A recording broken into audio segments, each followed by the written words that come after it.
Ce que je peux dire dans cette audition qui est retransmise, c'est que la DGSE, comme d'ailleurs la DRM ou la DRSD, en tout cas les 3 services dont j'assure la tutelle, n'ont pas failli sur la situation au Sahel. Je l'assume très directement. Qu'est-ce qu'il y a à constater? La première des choses, c'est évidemment l'activité terroriste. Et c'est ce pourquoi nous étions là-bas. Beaucoup de commentaires ici ou là voudraient recréer un mauvais mobile aux choix qui ont été faits, tant par le président Hollande que par le président Macron. Enfin, c'est parce qu'il y avait une activité terroriste importante que nous avons été appelés au Mali, et d'ailleurs aussi au Niger, et que nous étions dans une position de combattre aux côtés des forces armées locales, de faire ce qu'on appelle de l'appui au combat.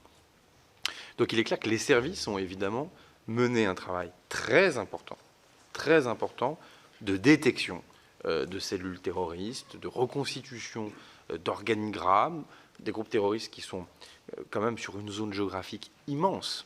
Enfin, on finit aussi par avoir des problèmes de vue dans la manière de projeter les choses. Enfin, l'ensemble du Sahel constitue une surface gigantesque. Des groupes terroristes qui en plus sont divisés entre eux, parfois ont des agendas politiques propres en fonction de tout un tas de critères qui méritent une analyse poussée. Et il est clair que les services de renseignement, DRM et DGSE, mais aussi un peu les DRSD, ont largement été mobilisés pour ce faire, et qu'évidemment, c'était aussi pour la sécurité du partenaire qui nous accueille.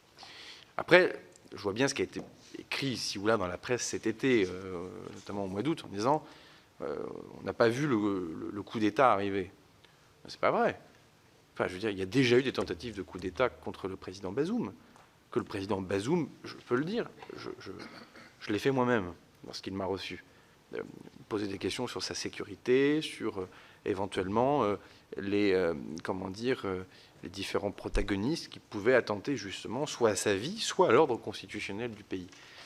Mais le président Bazoum est un grand leader. Je le dis parce qu'il m'a fondamentalement impressionné. Quiconque d'ailleurs l'ayant rencontré a pu être impressionné par la qualité de cet homme, son honnêteté, sa hauteur de vue. Et que le président Bazoum est allé au risque.